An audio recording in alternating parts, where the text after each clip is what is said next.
We're taking a moment here on this bench. It's kind of a friendly area.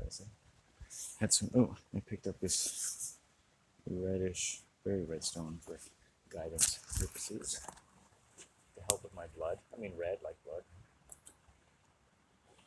Let's use the stones. Let's use the minerals to help us. That's what they're there for.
So good. I think we're gonna call this a good day so far. Good day. Yeah. So we continue with our journey. Now, a guy that I like, a guy I've met out here, he has a Mastiff, and I love this guy. I forget his dog's name now, but anyway, it'll come to me. And he has an H or something. And Winston. Yeah, sorry, not an H, a W. Winston. Yeah, Winston. I knew it was some kind of old English sort of name, Winston. And this dog is great, great energy, strong energy. It's like, this is, everything you look for. And I hope I see this guy again one day. But I did get a sign that my mom was feeling some negative energy, and I noticed when I checked her phone around the time that, just around the time or a little after the time when she got a negative message on her phone. So it's like, wow, but things are feeling good today.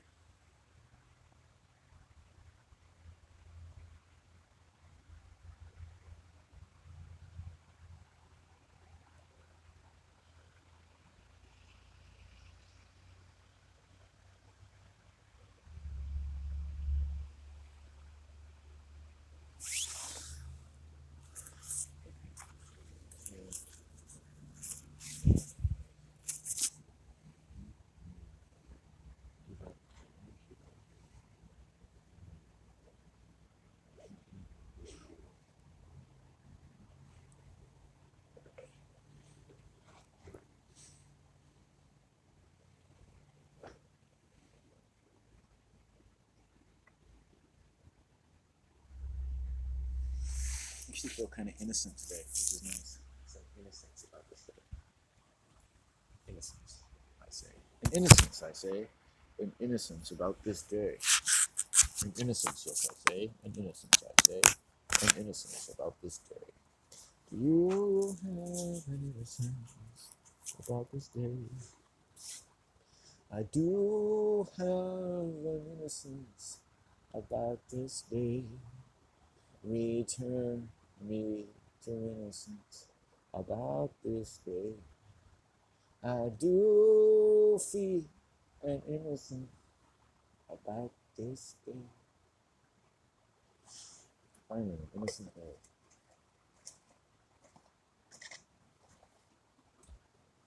I do feel an innocence about this day. Do you feel an innocence about this day?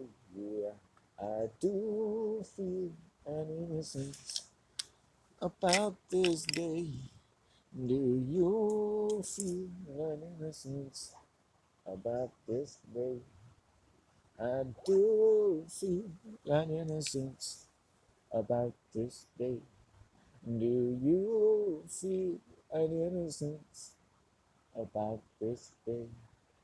I do feel an innocence about this day.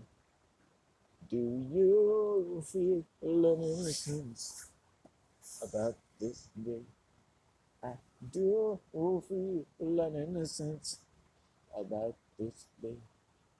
Do you feel an innocence about this day?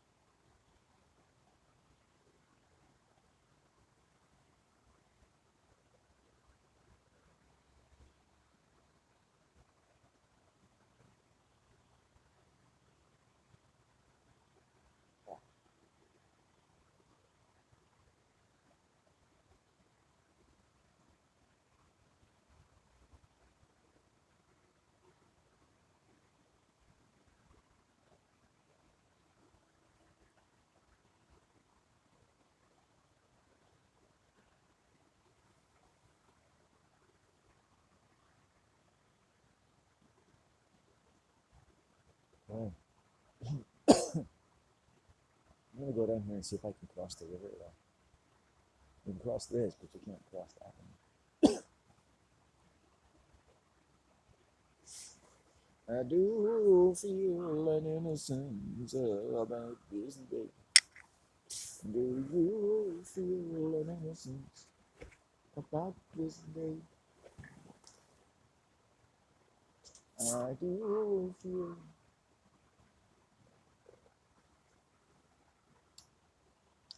My mom started telling me about her first car one day.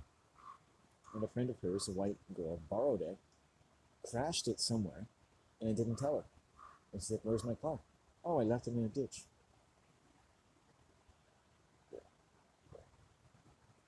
That car probably cost my mother a year's wages. And in this way, my mother showed me that, I'm not the only one who's met white psychopaths. Her older brother and got another brother to help him rape my mom. And I strongly suspect, for reasons of my own personal investigation, at least two more of her sisters.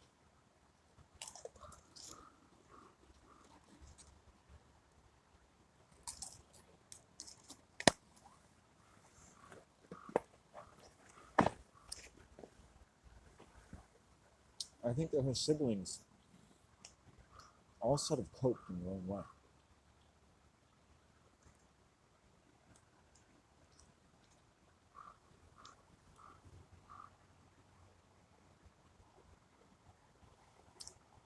But my mother is one of the central, kind of the middle child and the central victim, just like me. In a sense, fared many times better than they did. There's an intelligence about her that I've seen, a capacity that I've been fortunate to see drawn out. Like these fair limbs, like the fairest beauty of nature is the beauty of my mother. And it should be so. The fairest mother in the land. Who's the fairest mother in the land? My mother.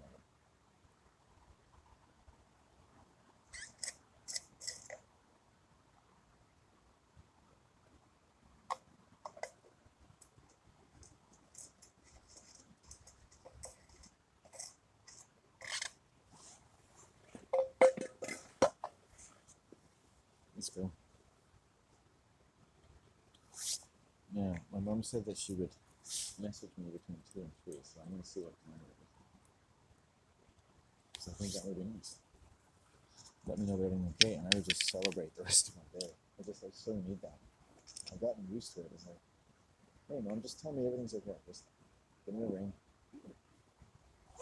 If you can. Let me see what time it is. I always fear that she's angry at me. 108. Let me see.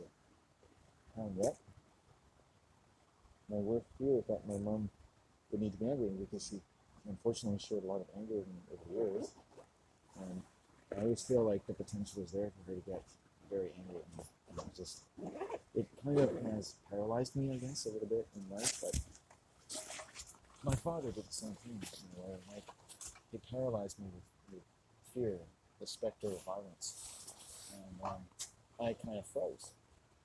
Earlier I said I didn't know why entirely as a child, because I could never have explained, or couldn't now, the kind of frozen part of my mind, the frozen part of my heart, a frozen part of myself. You know? Still animated, but kind of, it's like it has something to say that never comes out. Like, I'm scared. And I thought the other day, like, what can I learn? I'm going to leave this stone here, and I'm going to come back tomorrow, I promise you. And we're going to sit here, and we're going to be like, hey, everything's well. Okay? We're going to ground. And it's, from the specter of violence. I said to my mom, I think Dad, we talked about his narcissism, my mom and I think, Dad was hit, and she said to me, something she's never told me before, so it's one of those moments, she said, his dad was a very physical man. He was a very physical man. And it's like, okay, he hit my dad. He hit him. And that does something to men when their father hits them. Oh no. And then it just, all of a sudden it started making total sense. Another piece of the puzzle dropped. My father was hit as a child. Okay. I love my father.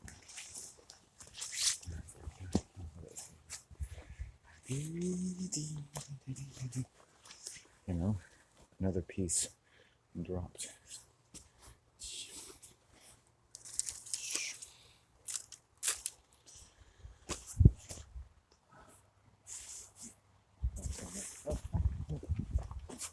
Another piece of the puzzle sort of dropped in, so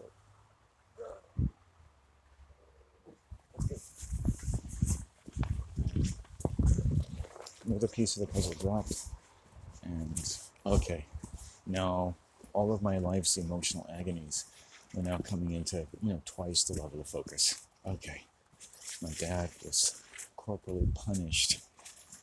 I talked to this guy who lives in his car, and every time he tells me about how his father used to wrap his knuckles on his head when he was a young man and a child, and how he would tell him to get that look off your face.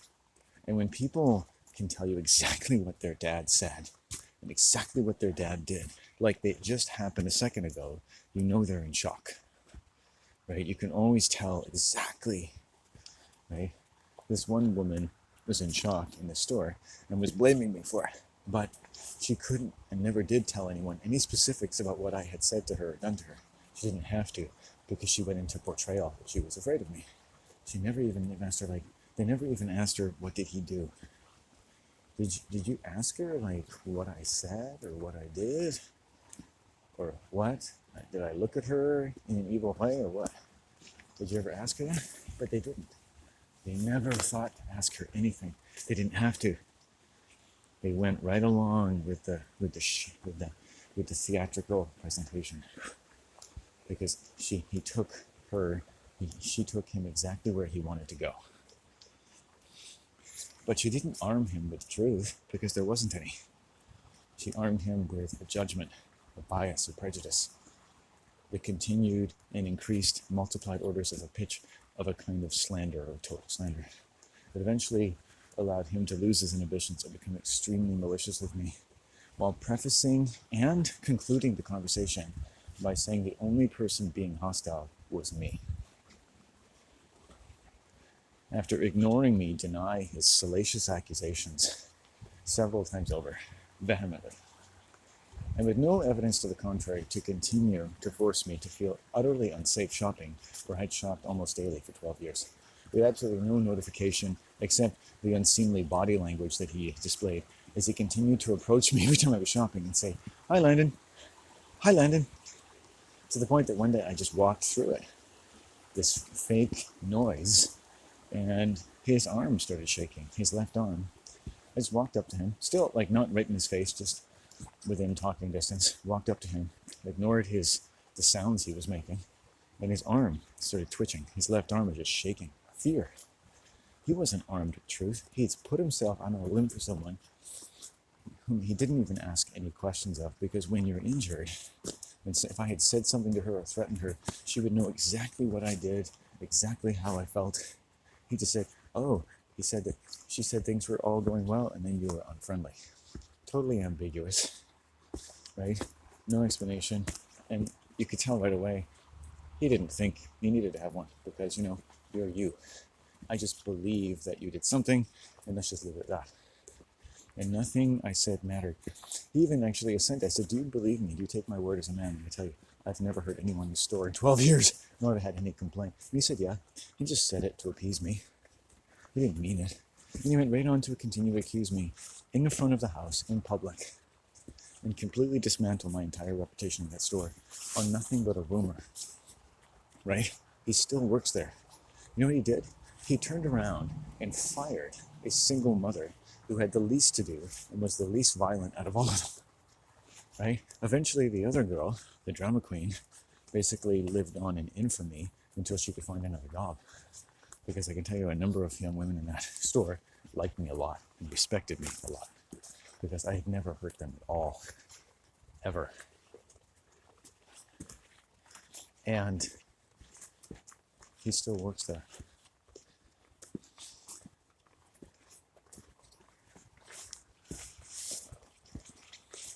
It's his little rat prison. And this man in his car can tell me exactly what his father said. You can see it's like it just happened yesterday. As I could tell you many stories of shock. Exactly what someone said to me. Exactly how bad it felt. I can tell you if something's wrong, but I'm not sure if I feel confident I can prove that to you. Any number of people might just say, and you have the right to be a little bit disinterested. Like, I don't think that was a big deal. You're just being sensitive. Because you weren't there. You didn't get the energy, right? It's not just about words. White people tend to focus too much on words, right? They see life as a series of words that can only be defined by the various plots that they are used to seeing, reading, and being exposed to, right? But in the feeling body, there can be things that need to fill our words that can't be constricted or asphyxiated by the words that you commonly use. So if I say someone's being passive aggressive, I'm saying if you look at these elements, like a conversation when a man doesn't make eye contact with me, says he hasn't seen any hostility, which doesn't mean it hasn't happened, it's an ambiguous statement, and then proceeds to not listen to anything I say, and to never sway from a completely sadistic and ambivalent course of slander toward me in public, and is clearly prepared for nothing but, over many weeks, without ever informing me, out of all decency for everyone involved, that there were any kind of concerns about my behavior in the store. Right? You start adding it all up, and sure, there's more pleasant or generous explanations, but you can never eliminate the worst one. Violence. Of compulsion, I believe that he suffered from around the first time that he even started working there, which was only a few years ago, because he didn't like me. He's just one of those people. One of those people that I meet who you can tell that every bone in their body just never wants to make eye contact and can never really honestly do anything but portray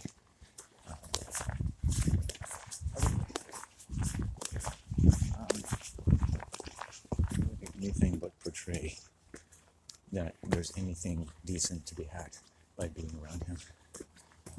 He'll never lower his guard with me. I'll always be someone who's imminently in danger of being an enemy to his sense of personal space in his territory. You just can't have someone like me around who doesn't speak the language that he's used to, right? How people should behave and how they should talk and how they should or should not make him feel as a pretty bent human being. He can't accommodate certain people. You go shopping all the time. You don't expect to find any clerk anywhere who just can't handle being around you while you spend dollar after dollar in their store doing nothing but buying food. Right? But not for these people. I caught him stalking me several times. There's something you could feel if you learn or train yourself to feel. Because when people are stalking, there's lots of criteria for that, but they're under the influence of another order or substrate of their mind. They're kind of possessed by themselves. Right? It's a part of themselves that they can't really be honest about, but essentially it takes control of them. Right? And before there was, and just he would just sort of, I'd look over my shoulder and there he'd be. He seemed to constantly gravitate toward me for the worst reasons. I've been shopping there for many years, and this was an experience I don't have a lot. He was definitely the most covert about it, because it's a feeling, and people don't think that you can tell, but in some sense, they're better off if you can. It's a form of subtle communication. I can't help but feel nervous about you. And I don't know what spirit was controlling him at the time, but I do know that once I noticed it, it stopped. It was like, okay, yeah, it stopped. Now he's like just doing his work when I'm around. I got it. It's like, huh. But it would stop and start again depending on where I was standing and who I was talking to. When I was in the deli and a certain woman was working, he would always be around. Not to assist me, because she was actually quite rude. She has some kind of personality disorder, and as evidence of which I could give you various things to do with other customers as well. But I would just sort of stand there and sort of take a certain amount of abuse to get my coffee. You know, she's one of those people. And I could tell that he was scapegoating me. It's like, whatever she was doing, he projected it onto me. He saw me as passive aggressive. In fact, between him and that woman, they could probably start a pretty good career teaching people how to be passive aggressive. You know, which in this sense requires a certain amount of schizophrenia.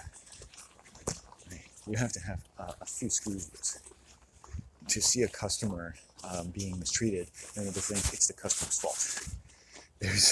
You almost have to have a different level of your mind, because no such person, when confronted with that proposition, would ever assent to it. They'd never confess to such a thing. They'd be like, no, they would deny it to their dying day. But yet if you set up cameras and audio and you were an expert in body language and you put it near the deli every day when that woman was working, it would be unmistakable to you. You'd be like, Landon, how did you put up with that? The body language, the verbiage, the eye contact or lack thereof, and then compare it to all the other staff, male and female, and you would see there's a difference, right? And I didn't think it was just me either, but I'm there every day and I'm a strong male energy. So that makes all the difference, right? Other people go away, they get their coffee somewhere else. I wouldn't see people there very regularly, put it that way. Now keep in mind that I'd shopped there for 12 years, and for 9 or 10 of those years, the women who worked back there were like the nicest people you ever met. Hello, how can I help you? They looked like they really wanted to get you a scone and a cup of coffee because they enjoyed doing that. It's kind of why they enjoyed doing their job. And all of a sudden, you get someone who's the opposite. It's always about how much they have to do, how hard their job is, and they don't even need to work. Their body shape is all wrong, you know, and they're mute on some level. There's an emptiness about them, you know. This one particular woman, like a lot of them, they participate in the theater. Maybe they come to life in that environment, but they certainly have no life when they're working. It's almost like probably the theater allows them to lower their inhibitions enough to kind of be more of a schizophrenic, to play different roles. But the role they play when they're working, and they're very good at it, is a very, very convincing kind of gruff, somewhat antisocial narcissist who only likes talking to customers when it's about her. And when she gets a cold, will come up to you and just sneeze in your face. Oh, I've got such a cold. Like, this is not something concerning, because she doesn't think about other people at all. And she's lived her whole life and nobody's ever told her. And the last thing this fucking manager is going to do is get involved. And he sees something's wrong. And it's like, he's automatically basically turning me into the father figure. Why don't you just let her be? Why don't you go somewhere else? Seems to say, right? What are you doing standing there? Are you trying to make a point?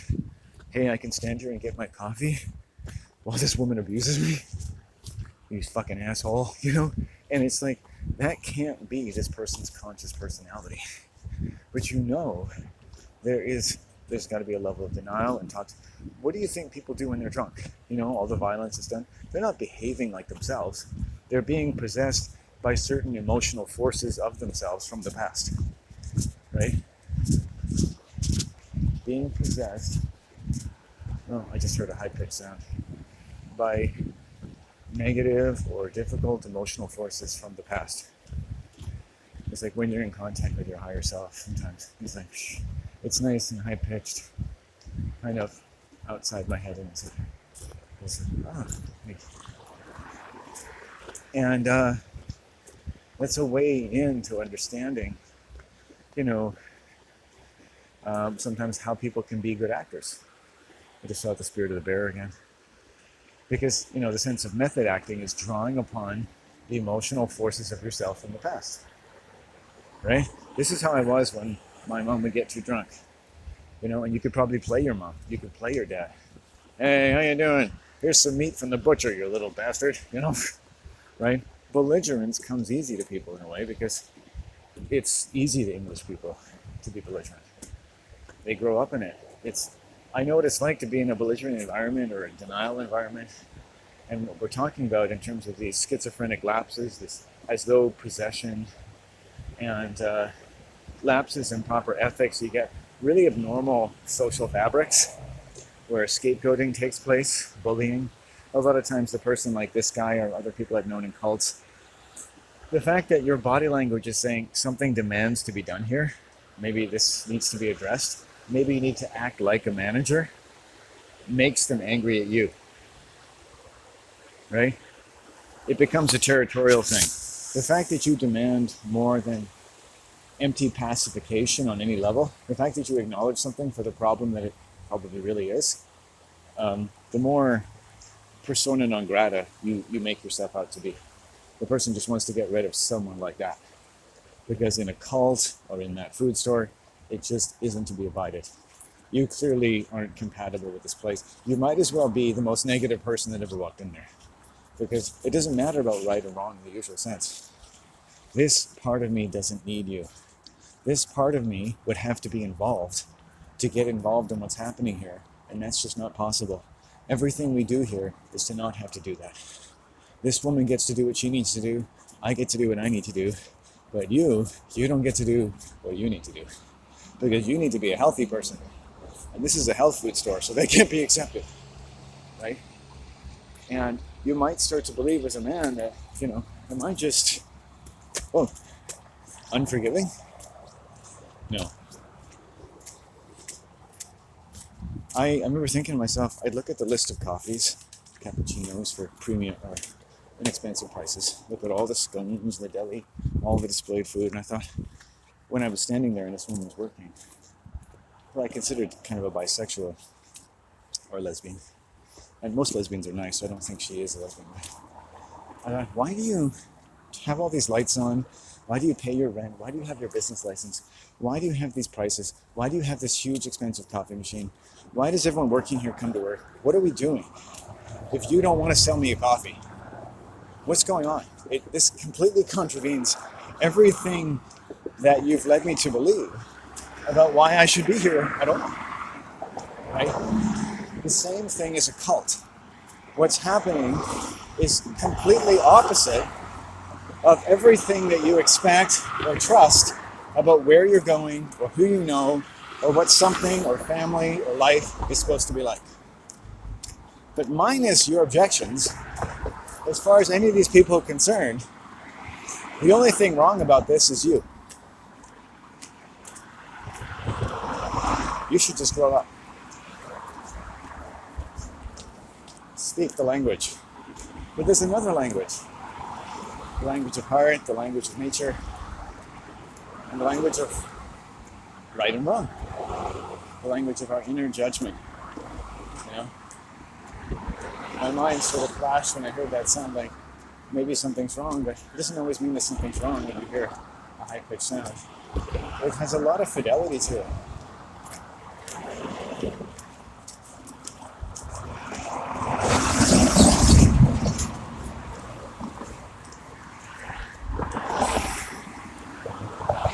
I haven't really talked a lot about, at the time, not just this manager, this male, but I knew another woman who would shop there and would interact with this deli woman. Let's call her the bisexual. And they were showing me aspects of what I considered schizophrenia. The woman was laying on her couch one night, we were staying, and she was just resting, and I could see somebody else in her body. And it was like, I'd seen a picture on her fridge that she keeps of when she was 25 years old. She looks very different, much less weight. And I thought, oh, there she is. She's sort of floating inside her body. in suspension, like Snow White. She's eating the poison apple, you know? And I thought, gee, I'd like to meet that person, you know? But they're kind of suspended inside of her. They're asleep. And at the same time, this woman with whom I was very clear, she had a daughter, that nothing romantic was going to happen, would continually sort of make unwanted remarks to me. And she seemed to have this, as these types of people usually do, this unrelenting need, and indeed expectation, that she would drop into various conversations, that one day I was going to go to bed with her. And if I knew better, it was going to be like the best thing that ever happened to her. And, if you will, to me. She was about 100 pounds overweight. I went for a walk to the river one day, and she decided to take off her clothes and show me her voluminous folds of fat and how the accident she had pressed it all up over in certain spots. She wanted to start showing me her body. You know, she's basically advancing the sexual relationship she expects to have from me. And she's doing this right in front of me. And I was just like, she was at the same time addicted to some idea of God on Facebook, where she considers herself some sort of long-lost special group of scholars who know who God really is, his real name, what's true and what's not about the Bible, and that everything went wrong because Satan had a three-way with Adam and Eve, and how they've done a lot of research and know this. And I said, I'm not so sure about that. She insisted on selling me a bag of weed. I said, I don't want to. I told her already I don't do business with friends on that level. And she became increasingly belligerent. Eventually, she started rebuking me. And basically, she never wants to know me again, and left. And the funny thing is that I was walking down there that day, and I saw her, this figure, and I tried to avoid her. I knew she was looking for me. She was stalking me. She knows I walk down here. And she had business with me. And people that know you can have business with you. And it doesn't have to be good business.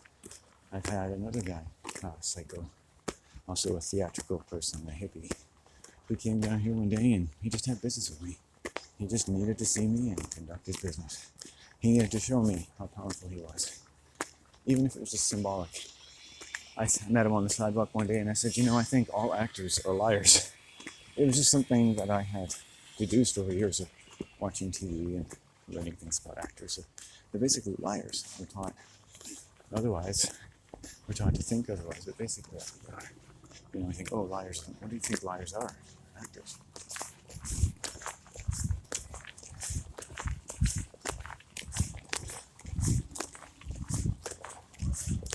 Hey, good. How you doing? Yeah, keeping busy, I see. Yeah, exactly. Yeah, great, man. It's wonderful. You have a good pad. Yeah, it looks like a comfortable place. Yeah. It's nice to see you. Yeah.